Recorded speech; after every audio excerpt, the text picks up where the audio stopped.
Opo. Hindi guys, kanina kasi nagkabit ako ng battery sa Toyota Avanza na 2022 model. So, ayan siya guys.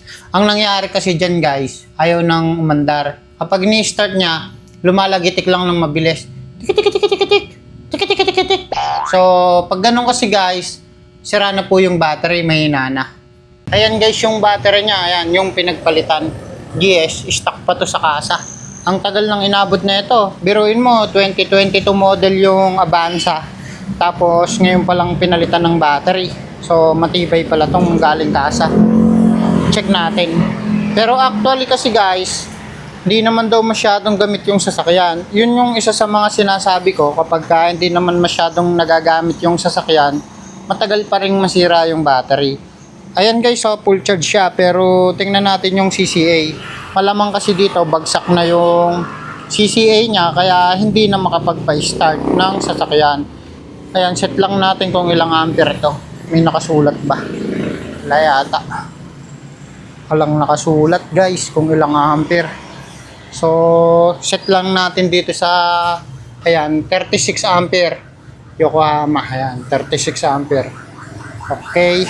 Ay, tama ba? 36. O, 36 nga. Set natin, 36. Kumbaga, doon kasi siya magbabase. Wala tayong 36, 35 eh. So, sa 35 na lang natin i-set. Wait lang guys. Ayan. Ayan guys, so 7% na lang. Mahina na talaga yung baterya na to. Pero yung charge niya, full charge naman na yan guys, so 12.67. Full charge siya 100%. Ito yung CCA na sinasabi ko. Ayan. Sa Avanza kasi guys, kailangan dyan nasa 350 hanggang 400 pataas para mapaandar niya yung Avanza na 2022 model. Actually, dapat nasa 400 pataas eh, para smooth. So, ayan guys. Papalitan na niya ng bago. Actually, pinalitan ko na. Guys, ito yung pinalit ko, Yokohama Premium. Kasi madalang namang gamitin yung sasakyan, naghanap na lang siya ng affordable. Pero quality pa rin. Mahaba warranty nito, 16 months. Ayan. So, ayan guys, pakita ko sa inyo. Wait lang guys. Ayan, buksan natin guys. Meron siyang styro na kasama, tsaka ito. Ayan. Tapos, ayan siya. Ayan guys.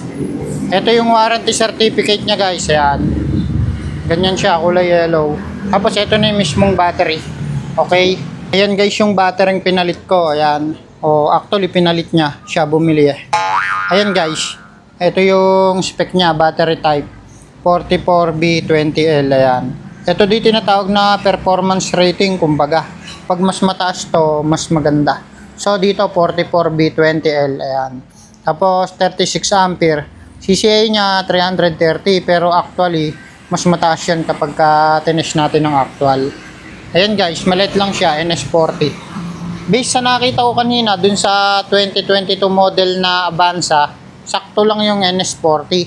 Kung lalakihan ng NS60, maalis yung pinaka lagayan dito ng battery, yung plastic. Kaya hindi maganda. Dapat NS40 pa rin. NS40 nga pala yung size na ito guys. Test natin guys yung kanyang CCA gamit yung pambihirang tester natin. Pambihira. Ayan, tanggalin natin to. Ito guys, meron siyang adapter na ganyan, natatanggal naman yan. Kanina tinanggal ko eh kasi hindi sasakto. Maliit lang yung pinaka-clamp dun sa sasakyan sa may Avanza, kaya inalis ko. So etong marami na nga ako naipon nito eh, no. Yan. Kapag gusto nyo na ito guys, punta lang kayo dito sa amin. Sa bateryahan ko, bibigyan ko kayo. Pinamimigay ko lang yan eh. Doon sa mga customer kong nangangailangan. Mahal din kasi yan, tinggayan eh. Pwede rin ibenta, mahal di kilo nun. Pero ako, di ko na binibenta. Ayan guys. Ayan, full charge siya. Wait lang guys, testing. So, set lang din natin sa 35 AH. Ayan, testing.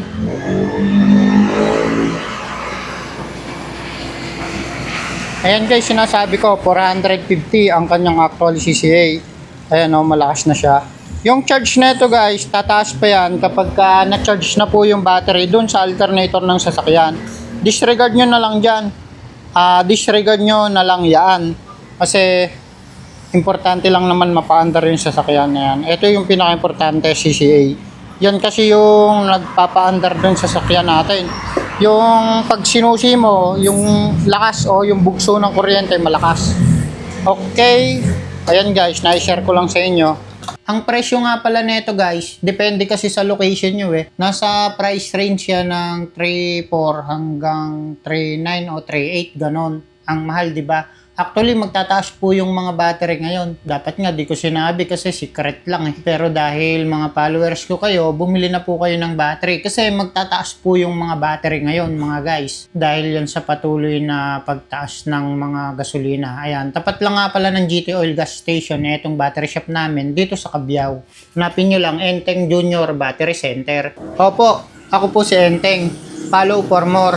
Salamat. Sana nakatulong.